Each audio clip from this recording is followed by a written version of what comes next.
Hey guys, and welcome back to my channel. I am the Jess in Sunday Jess if you are new here to my channel. And if you are, this is not the only sister missionary video that I have done. I have an entire playlist of them here on my channel that you can check out in preparation for your mission.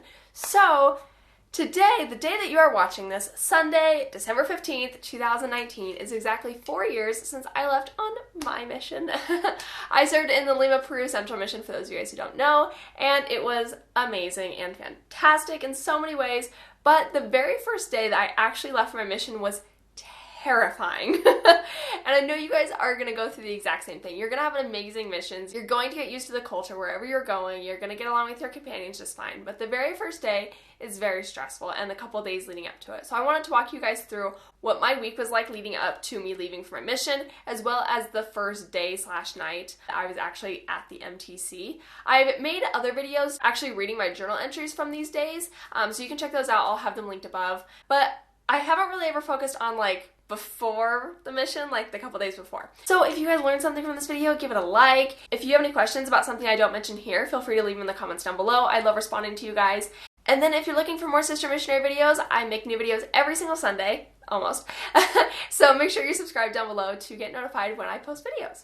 Alright, so the week leading up to my mission was intense, but also very anticlimactic, I feel like. So a lot of you know I was dating my then boyfriend, now husband, Eric, and I posted a video a couple weeks ago that him and I actually made together the day before I left on my mission back in 2015.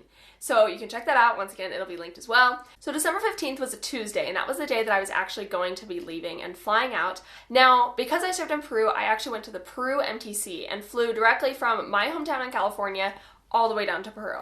I'll get a little bit more into details on tips and tricks I have for surviving long flights and the things that I definitely suggest you would bring and that I wish I hadn't have brought. But for now, we're going to focus back again on those days prior. So when I actually opened my mission call, if you guys have seen the video, I didn't have a lot of family or friends around. My parents were there, my brother and sister-in-law were on a Skype call, and that was it. Because I was nervous in case I got sent literally down the road from where I lived. I didn't want that awkward thing to happen when I actually opened my mission call. But that, looking back now, that was kind of a silly fear to have. But I actually wanted to have a really fun, kind of going away party kind of thing when I actually did leave. And so because I was leaving in the middle of December, which is around Christmas time, my family thought it'd be a really fun thing to throw a big Christmas party and invite the people from our ward and friends and family, so it could be my going away party / Christmas party. And it was really fun. So we had that the Saturday before I left. So then I went to church on Sunday, and I actually gave my farewell talk that Sunday in my home ward. My farewell talk was terrible. Maybe one day I'll actually post it here on my channel because I have a voice recording of it. So I posted my homecoming talk, which you can check that out, and I've done a whole photo montage to it of my mission. But my going away talk was really special and not very, it just wasn't special in the sense that it was just bad, which is okay, totally okay. So I said goodbye to my boyfriend Monday morning. So because my boyfriend, now husband at the time, lived an hour away from me, he was staying with my family for a couple days so he can come to the Christmas party and then come to my farewell talk without having to drive home and stuff. But the time did come where we did have to say goodbye. So we made that really fun video that you guys saw a couple weeks ago on Monday morning. And we said goodbye in my driveway. I cried and we hugged and one last kiss because I was getting set apart Monday night. So once I was set apart, I really obviously didn't want to be around him, not because I didn't love him, because I did, but just I was a missionary then. I wanted to be in missionary mode, and it was time. So I wanted a good amount of time between, the time that him and I said goodbye to really mentally prepare myself for being set apart, for receiving that blessing, and putting my last few things together to actually fly out the next day. So him and I said goodbye. It was very tearful and kind of painful, and then but also anticlimactic, because then I went inside my house after he drove away, and I'm like, well, that was that. And honestly, that was probably one of the hardest parts because leaving him was really hard. And honestly, if someone asked me to do that again, I don't know if I could. I look back and I'm proud of the girl that was able to say goodbye to a boyfriend of 6 months that I loved and he loved me. And so it all worked out in the end. You all know the story. So Then I basically just kind of like went upstairs to my room, and of course I had been packed for weeks, like most of you probably will. In the anticipation, you just start packing weeks and almost a month beforehand, which is totally fine. You want to make sure that you have everything you need. So I just kind of went over my packing list a couple more times and kind of like repacked my suitcase to find the best way to fit everything. I don't know if I really have suggestions for what to do like the day that you're getting set apart, because everyone feels a little bit different. And like I was kind of nervous, but like I said, it was also a little anticlimactic. So I had so many feelings to process between like leaving my life behind for a year and a half, like leaving my boyfriend behind for a year and a half, my family, like it was a lot to process. So just be prepared for, not really knowing how you're gonna feel, which is okay. But make sure you're surrounded by people that love you and that are supportive of you in this decision, because being around like a negative environment that time would have been really hard because I was very fragile. So I went and got set apart that night. And that was also a little, like, not anticlimactic, like, not trying to take away from, like, the magnitude and, like, the amazing blessing it is to, like, be set apart as a missionary, but you're set apart, and then you're just kind of like, I don't feel any different, like, now what? I'm just, like, not allowed to be alone now. Like, it was kind of odd.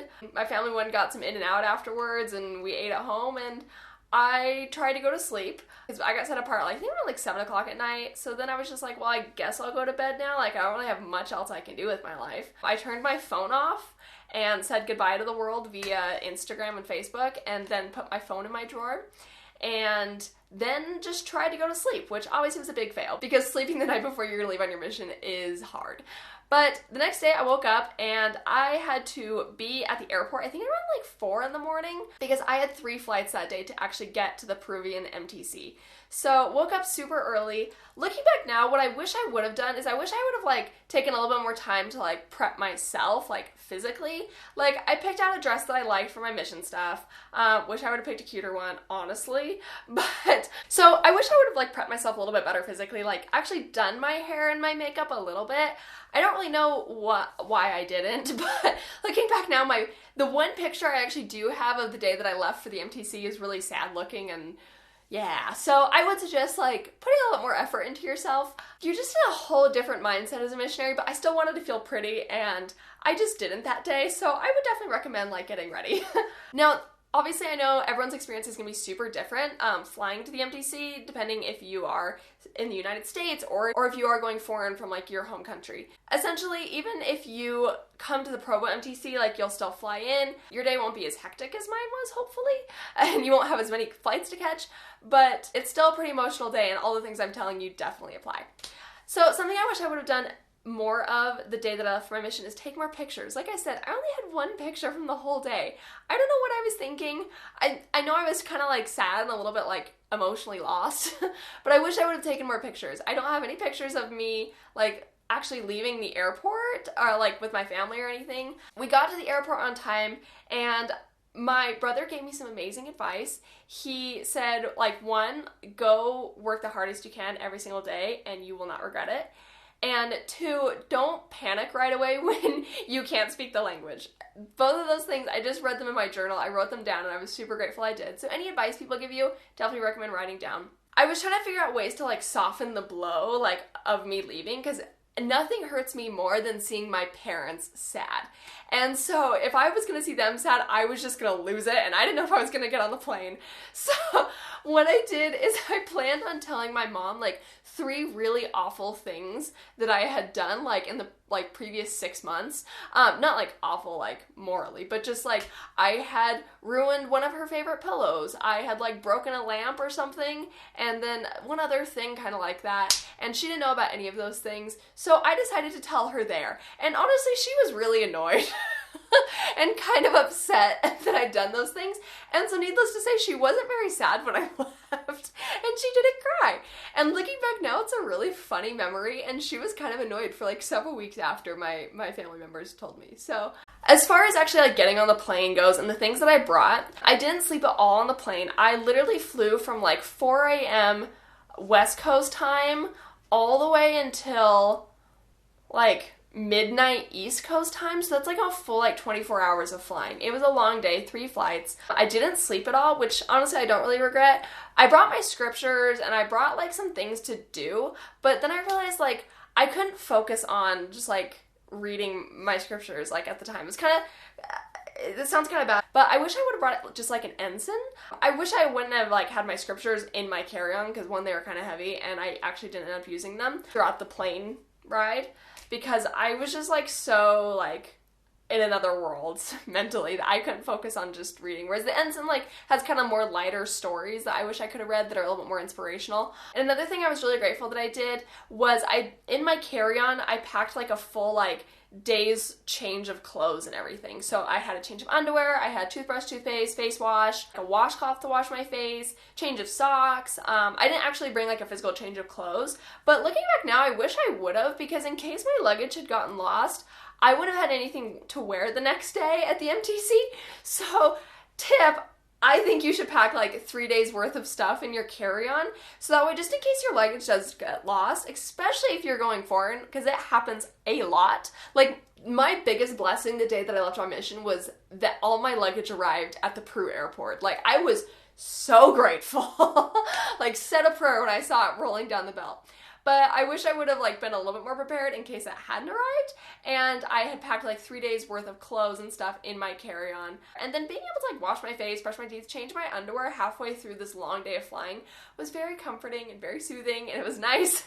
And I felt very like refreshed and not gross like you would for flying for 24 hours. So I also wish I would have brought more snacks. I'm not a big fan of like an airport food. Like we did get like dinner and stuff on the plane, but I wish I had just brought like more of my favorite snacks, so that way I could like made the time pass a little bit faster. The one thing that was really, really cool that I'm super grateful that I had with me was actually a video. So just like my husband and I had filmed a video like the day before I left of him and I like talking about our relationship, my husband, then boyfriend, made me 4 videos. He recorded them on my camera that I was taking with me on my mission, so I could watch them at specific times throughout my mission, and it was really cool. So the first video he did was actually for me to watch on the plane when I was flying from Atlanta, Georgia to Lima, Peru. So I had 3 flights to catch, one from my hometown to San Francisco, one from San Francisco all the way to Georgia in the United States, and then from Georgia down to Lima. So the video, he specifically said like, hey, do not watch this until you are on the plane to Lima.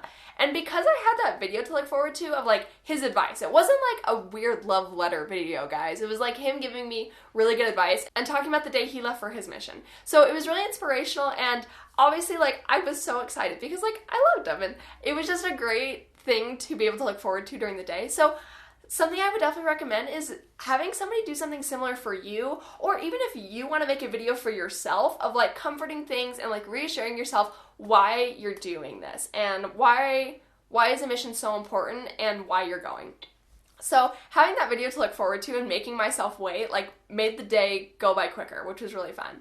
If you do have more than one flight, you'll most likely be able to meet up with other missionaries. Because I was flying to a foreign MTC, I met up with lots of other missionaries, but not until my very last flight. That's actually where I met up with my MTC companion, and along with about 5 or 6 other elders that were going to the MTC as well. So it was really fun. It was great to chat with them. You'll most likely get to sit next to each other, and if you don't, I suggest kind of switching tickets around with people on the plane so you can all sit together, because it's really fun and it really helps the time pass faster. You're able to relate to each other and talk through kind of like what you're feeling, what you're excited about, and being around other missionaries is really exciting. So if you have the opportunity to be able to sit next to each other and like make it happen, like we ended up switching tickets with some other passengers so we could all sit together, and it was a great time and very comforting. So I was super grateful for that. And one of the last things that I wish I would have brought with me when I flew out, actually in my carry-on, I wish I would have brought my Spanish-English dictionary, because like I said, I'm flying to a foreign MTC.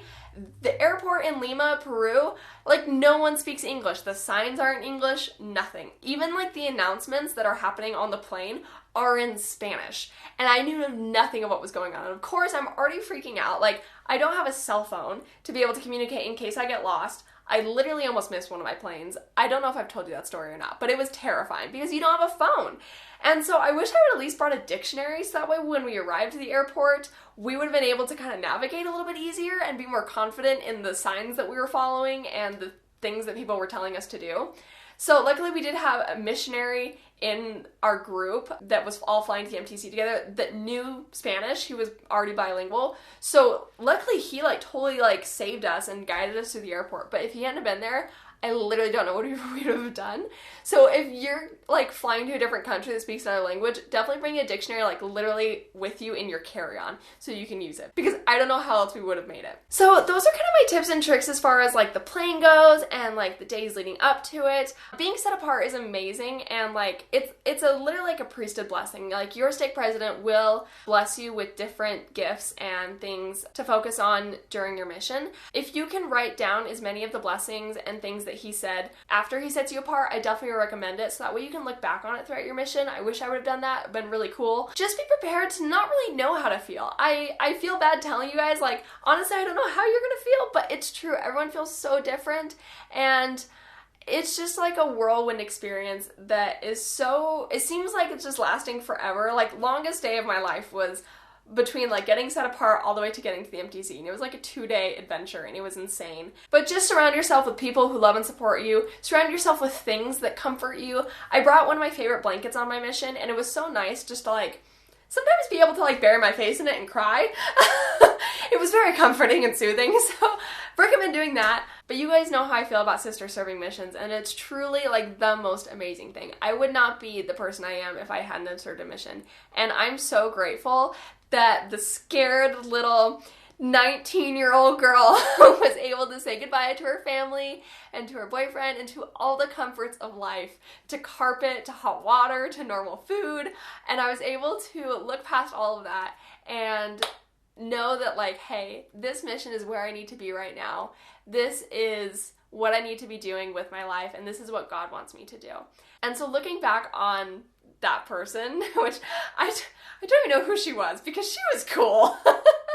I'm like super proud of that. And so I definitely encourage you guys to record as many thoughts, impressions, and feelings as you have in your journal throughout the day that you are flying, and take pictures, because it's a once in a lifetime thing. It's completely different from the day that you fly home, which you'll also be crying, but for different reasons.